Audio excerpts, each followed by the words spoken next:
السلام علیکم ورحمۃ اللہ وبرکاتہ۔ اعوذ باللہ السمیع العلیم من الشیطان الرجیم من حمزہ ونفخہ ونفثہ۔ بسم اللہ الرحمن الرحیم۔ قال رب انصرنی بما کذبون فأوحینا الیہ ان اصنع الفلک بأعیننا ووحینا فإذا جاء أمرنا وفارت النور فاسلك فيها من كل زوجين اثنين وأهلك إلا من سبق عليه القول منهم ولا تخاطبني في الذين ظلموا إنهم مغرقون فإذا استويت أنت ومن معك على الفلك فقل الحمد لله الذي نجانا من القوم الظالمين وقل رب أنزلني منزلا مباركا وأنت خير المنزلين إن في ذلك لآيات وإن كنا لمبتلين۔ معزز سامعین کرام، سورۃ المومنون سورہ نمبر 23 اور اسی سورت سے بھی آپ کے سامنے آیت نمبر 26، 27، 28، 29، 30 یہ چند آیات آپ کے سامنے تلاوت کی گئی اللہ کی توفیق سے۔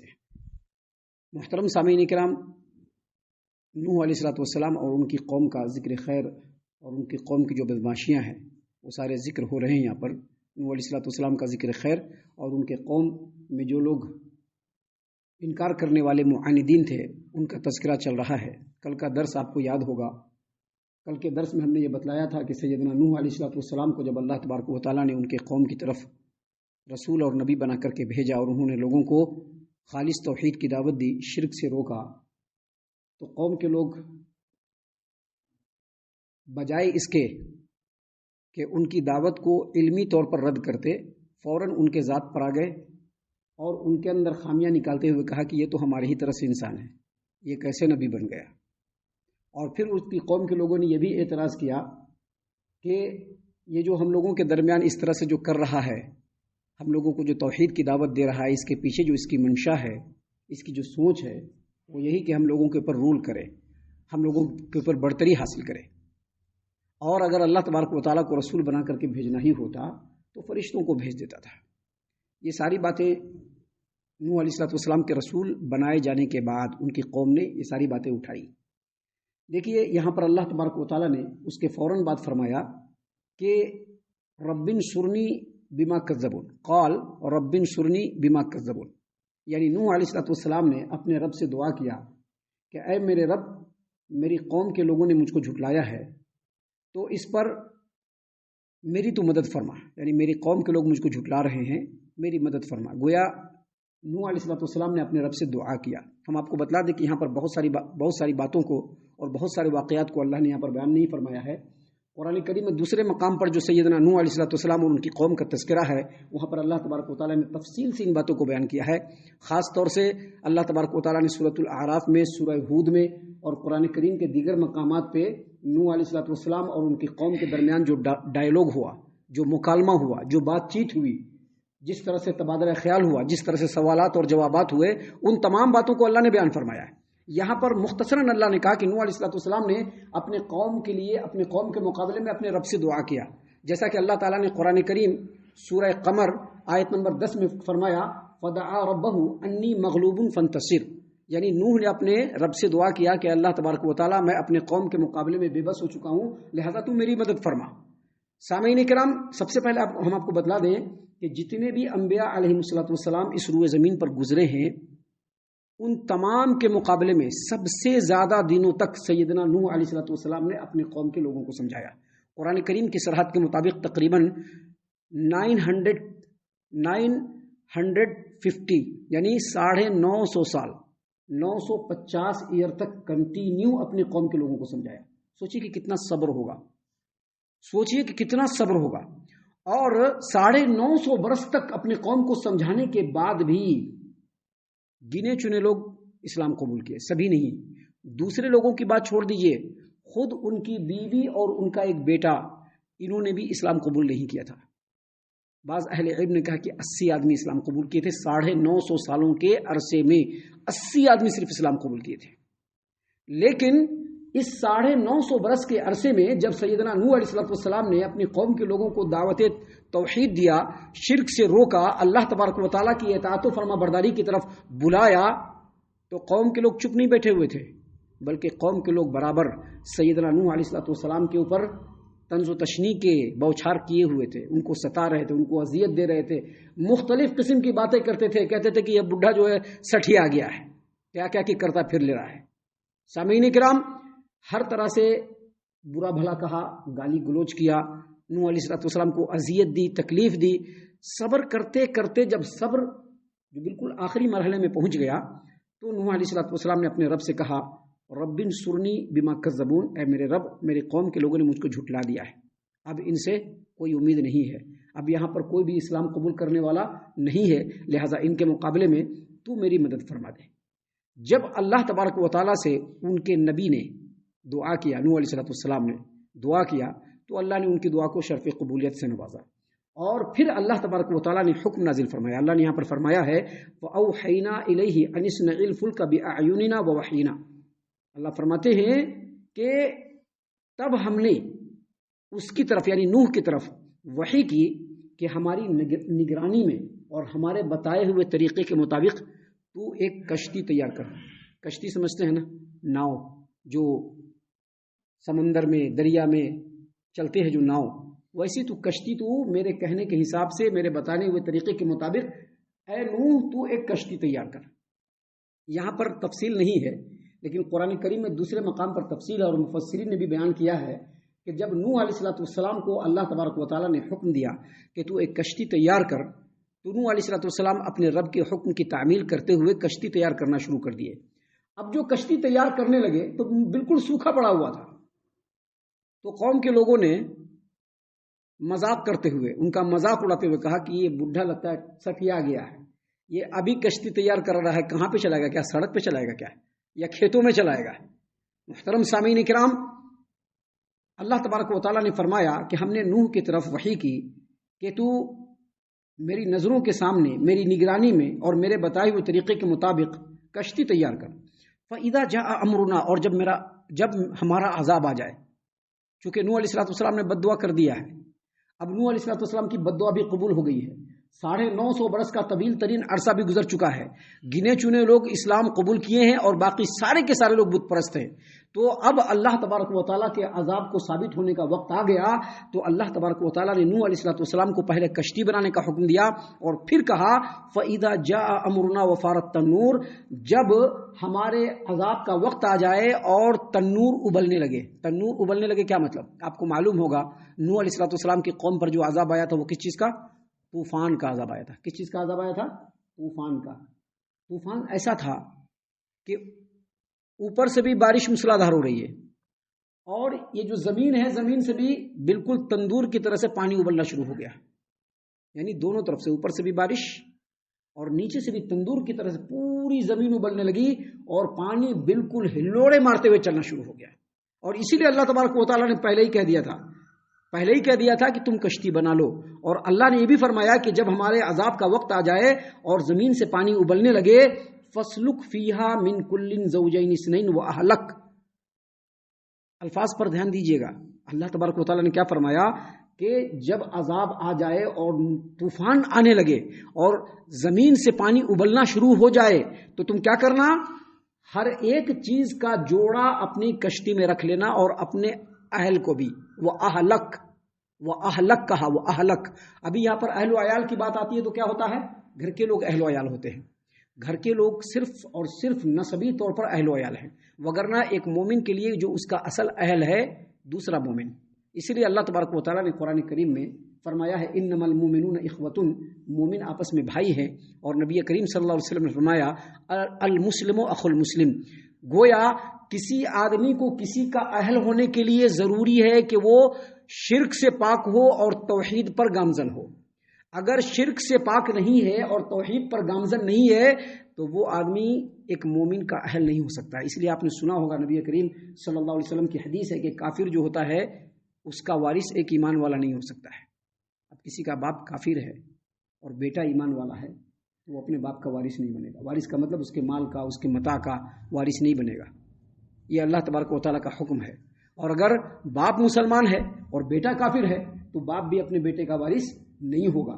یہاں پر اللہ تبارک و تعالیٰ نے فرمایا کہ اے نوح جب کشتی تیار ہو جائے، جب ہمارے عذاب کا وقت آ جائے اور جب زمین سے پانی ابلنا شروع ہو جائے، طوفان آنا شروع ہو جائے، اس وقت جتنی بھی چیزیں ہیں، جتنے بھی حیوانات ہیں، جتنے بھی جانور ہیں، جتنے بھی نباتات ہیں، جتنے بھی پھل فروٹ ہیں، سب کا جوڑا رکھ لینا، سب کو سوار کرا لینا، اور اپنے اہل کو بھی. آگے اللہ تبارک و تعالیٰ نے ایکسیپشن کیا. کیا ایکسیپشن کیا؟ الا من سبق علیہ القول منہم. ہاں، ان لوگوں کو بالکل اپنی کشتی میں نہیں بٹھانا جن لوگوں پر میرا عذاب ثابت ہو چکا ہے، یعنی جو کفر و شرک سے نہیں نکلے ہیں، جو لوگ کفر و شرک کے دلدل میں پھنسے ہوئے ہیں، ان کو ہرگز نہیں بٹھانا. قرآن کریم کے سورہ ہود کے اندر اللہ تبارک و تعالیٰ نے اس بات کی مکمل وضاحت فرمائی ہے کہ جب سیدنا نوح علیہ السلام تمام ایمان والوں کو اور ہر چیز کے جوڑے کو لے کر کے کشتی میں سوار ہو گئے تو ان کا بیٹا ڈوب رہا تھا. ایک بیوی بھی تھی لیکن بیٹا ڈوب رہا تھا، بیٹے کا ذکر ہے.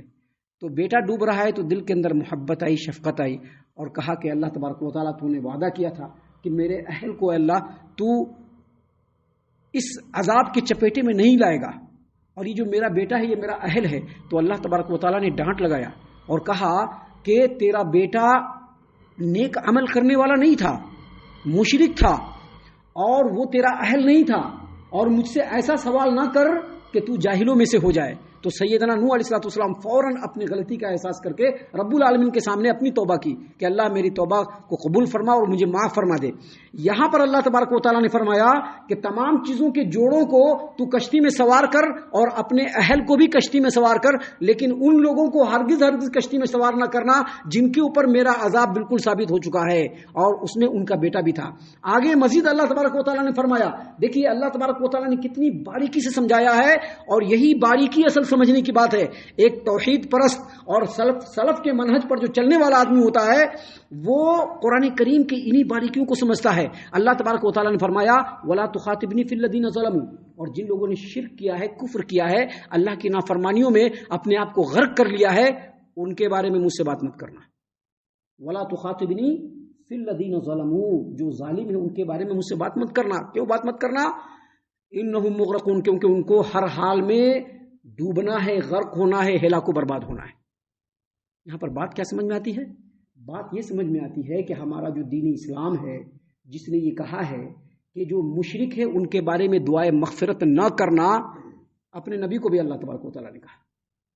کہیں ایسا نہ ہو کہ تم کشتی میں سوار ہو جاؤ اور تمہارے سامنے تمہارے قوم کے لوگ ڈوب رہے ہوں، تمہاری بیوی ڈوب رہی ہو، تمہارا بیٹا ڈوب رہا ہو، اور تمہارے اندر شفقت آ جائے اور تم مجھ سے مانگنا شروع کر دینا، تو نہیں ہونے والا ہے. کیونکہ اللہ کا عذاب ثابت ہو چکا ہے. جن کو ہلاک ہونا ہے وہ ہلاک ہو کر کے رہیں گے. اسی طرح سے اگر کوئی آدمی شرک و کفر پر مر جائے، اگرچہ وہ نام سے مسلمان ہو، لیکن اگر وہ شرک و کفر پر مر جائے تو وہ کتنا ہی قریبی کیوں نہ ہو، اللہ تبارک و تعالیٰ نے اس کے لیے مغفرت کی دعا کرنے سے اپنے نبی کو بھی منع کیا ہے، نبیوں کو بھی منع کیا ہے، اور مسلمانوں کو بھی منع کیا ہے. سامعین کرام، ان چیزوں کو بہت ہی باریکی سے سمجھ لینا چاہیے. اور یہاں پر یہ بات بھی سمجھنا چاہیے کہ نبی کے گھر میں پیدا ہونے سے کچھ نہیں ہونے والا ہے، بزرگوں کے گھر میں پیدا ہو جانے سے کچھ نہیں ہونے والا ہے، عالموں کے گھر میں پیدا ہو جانے سے کچھ نہیں ہونے والا ہے. کوئی بھی انسان اگر دنیا اور آخرت کی کامیابی اور رب کے سامنے سرخروئی چاہتا ہے تو اس آدمی کے لیے ضروری ہے کہ وہ اپنے عمل کو شرعی اعتبار سے مضبوط بنائے، تبھی وہ رب کے سامنے سرخرو ہو سکتا ہے. کسی کا یہ کہنا کہ ہم فلاں پیر کے مرید ہیں، ہم لوگ کیسے بھی بخشے جائیں گے، کسی کا یہ کہنا کہ ہم فلاں امام صاحب کے ماننے والے ہیں، ہمارے امام صاحب کے ماننے والی کی مغفرت ہے، یہ سارے کے سارے جو وعدے ہیں وہ بالکل شیطانی وعدے ہیں جس کی کوئی حیثیت نہیں ہے. یہاں پر اللہ نے کہہ دیا کہ وَلَا تُخَاطِبْنِي فِي الَّذِينَ ظَلَمُوا، ظالموں کے بارے میں مجھ سے کوئی مشورہ مت کرنا، کوئی سفارش مت کرنا، کوئی بات مت کرنا. إِنَّهُمْ مُغْرَقُونَ، ان کو ہلاک ہونا ہے اور برباد ہونا ہے. اور آگے اللہ تبارک و تعالیٰ نے فرمایا فَإِذَا اسْتَوَيْتَ أَنْتَ وَمَن مَّعَكَ عَلَى الْفُلْكِ، اور جب تم جن لوگوں کو کشتی میں سوار کراؤ وہ سب کشتی میں جم کر کے بیٹھ جائیں، فَقُلْ، تو کہنا الحمد للہ الذی نجانا من القوم الظالمین، تمام تعریفیں اللہ کے لیے جس نے ظالم قوم سے ہم لوگوں کو نجات دیا. یہاں پر ایک بات سمجھ میں آتی ہے، وہ یہ کہ نوح علیہ السلام کی جو قوم تھی وہ انتہائی بدترین تھی، اسی لیے یہاں پر ان کے مرنے پر افسوس کرنے کے بجائے خوشی کا اظہار کرنے کے لیے کہا، اور کہا کہ اللہ کی تعریف بیان کرنا۔ آپ قرآن کریم کا مطالعہ کریں گے تو آپ دیکھیں گے کہ سورہ نوح آیت نمبر 26 اور 27 کے اندر اللہ تبارک و تعالیٰ نے نوح علیہ السلام کی دعا کو قرآن کریم کے آیات کی شکل میں نازل فرمایا۔ وہاں پر نوح علیہ السلام نے دعا کیا کہ اے اللہ، یہ جو روئے زمین پر ابھی کفار بسے ہوئے ہیں، ان میں سے ایک کو بھی زمین پر رہنے سہنے والا نہ چھوڑنا۔ اے اللہ، اگر تو ان لوگوں کو چھوڑے گا تو یہ دوسرے لوگوں کو گمراہ کر دیں گے، اور ان کے ہاں فاسق و فاجر کے علاوہ دوسری کوئی اولاد پیدا نہیں ہونے والی، لہٰذا ان تمام کو تو اللہ ستیہ ناش کر دینا۔ یہاں پر اللہ نے کہا کہ آپ دعا کیجیے گا کہ جو ظالم ہے اللہ تبارک و تعالیٰ اس قوم سے آپ کو نجات دلا رہا ہے۔ آگے مزید کہا وَقُلْ رَبِّ أَنزِلْنِي مُنزَلًا مُبَارَكًا وَأَنْتَ خَيْرُ الْمُنزِلِينَ، اور یہ بھی کہنا کہ اے میرے رب، مجھ کو مبارک جگہ پر اتار اور تو بہترین اتارنے والا ہے۔ یعنی اب جو کشتی پر سوار ہو گئے، اور اب جو طوفان جو ہے وہ بڑھے گا، اور بعد میں جب طوفان گھٹے گا تو ہم کو ایسی جگہ پر اتارنا جو انتہائی مبارک جگہ ہو، دوسری جگہ نہ اتارنا، کیونکہ تو بہت بہترین جگہوں پر تو اتارنے والا ہے۔ اس سے یہ بھی پتہ چلتا ہے کہ آدمی کبھی سفر میں جائے تو گاڑی پر سوار ہونے کے بعد جب اترنے کا وقت آئے تو اس وقت اسی دعا کو پڑھے، رب انزلنی منزلا مبارکا وانت خیر المنزلین۔